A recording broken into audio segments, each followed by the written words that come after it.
लो जी जनाब, आ गया वो बयान जिसका हम सुन्नियों, हनफियों और बरेलियों को बड़ी देर का इंतजार है।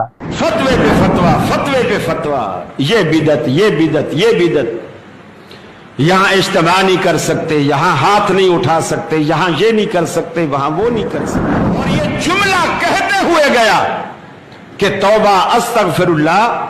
अब तक मैं ये समझता था कि ये वहाबी लोग गैरुल्लाह से नहीं मांगते, मुझे तो आज पता चला है ये तो अल्लाह से भी नहीं मांगते। हर चीज की एक हद होती है, कोई मुफ्ती आपसे दलील नहीं मांग सकता। मैंने चश्मा लगाया हुआ है, किसी ने पूछा मुझसे या जलसे के बाद कोई पूछेगा, कारी साहब आपने चश्मा जो लगाया है अल्लाह के रसूल ने लगाया। आप मौलवी को तो जुम्मे वाले दिन पर्ची लिख के देते हो कि पूरे हदीस के जखीरे में अला वजह बसीरत कह रहा हूं, जिम्मेदारी से जिम्मेदार स्टेज पर बैठकर कह रहा हूं, पूरे हदीस के जखीरे में एक रिवायत भी नहीं है जो अल्लाह के रसूल ने कही। जाहिर बात है अहले हदीसों को ऐसी बातें कहां हजम होती।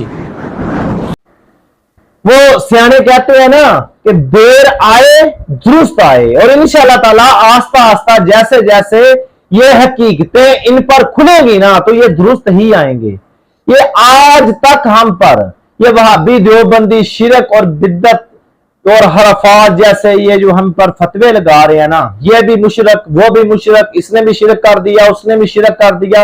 हालांकि हम इनको उस वक्त से कह रहे हैं कि यार रसूल अल्लाह सल्लल्लाहु अलैहि वसल्लम की एक हदीस मुबारका है कि मुझे इस बात का खतरा नहीं कि मेरे बाद मेरी उम्मत शिरक में मुबतला हो जाएगी। हाँ, दुनिया की मोहब्बत में वो डूब जाए, दुनिया की मोहब्बत में मुबतला हो जाए।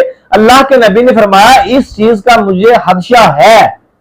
एक तरफ रसूल अल्लाह सल्लल्लाहु अलैहि वसल्लम फरमा रहे हैं कि मेरी उम्मत मेरे बाद शिरक नहीं करेगी, और ये वहाबी देवबंदी ये हजरात हर बार और जगह जगह हम पर शिरक और बिद्दत जैसे जो इन गुनाह, जो कबीरा गुनाह है, इनके हम पर फतवे लगा रहे हैं। अब बताएं रसूल अल्लाह सल्लल्लाहु अलैहि वसल्लम की माने या इन वहाबियों की माने या इन देवबंदियों की माने, तो यकीनन हमारे लिए रसूल अल्लाह सल्लल्लाहु अलैहि वसल्लम का जो हुक्म आलीशान है ना, वो सबसे मोतबर है अल्लाह के हुक्म के बाद। ठीक है ना, हम रसूलुल्लाह सल्लल्लाहु अलैहि वसल्लम जब कह दिया कि मेरे बाद मेरी उम्मत शिरक नहीं करेगी, हमें यकीन आ गया। ठीक है, ये हदीस मैंने आपके सामने रखी और आपको मैंने वो हदीस भी सुनाई थी कि एक बंदा होगा, उसके जो हाथ में कुरान होगा, एक हाथ में तलवार होगी, वो अपने हमसाये को कत्ल कर देगा।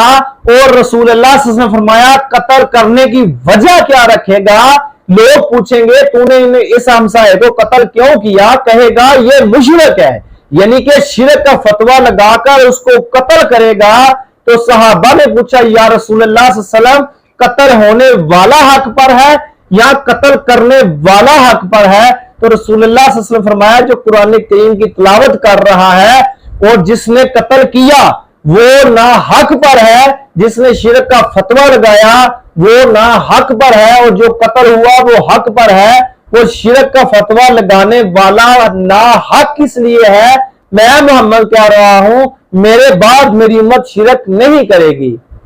तो जनाब चलिए देखते हैं वो वीडियो। बड़े जो इंतजार जो खत्म हुआ, अब इंतजार के बाद वो बयान आ गया। अहले हदीस वहाबियों का ये बहुत बड़ा गड़ा सड़ा आलम है, जिसको ये अपना सब कुछ मानते हैं, उसकी जुबानी सुन लें कि ये क्या कह रहा है। ये तो तंग आ गया अपने मसलक से। देखें वीडियो में कैसे ये तंग है इन वहाबियों से, इसने बरात का ऐलान कर दिया कि यार ये तो अल्लाह से भी नहीं मांगते, ये हर जगह शिरक शिरक शिरक बिद्दत बिद्दत के फतवे लगाते रहते हैं। इनका अपना बंदा ही हक की आवाज बनकर बोल उठा और सारा भांडा फोड़ दिया।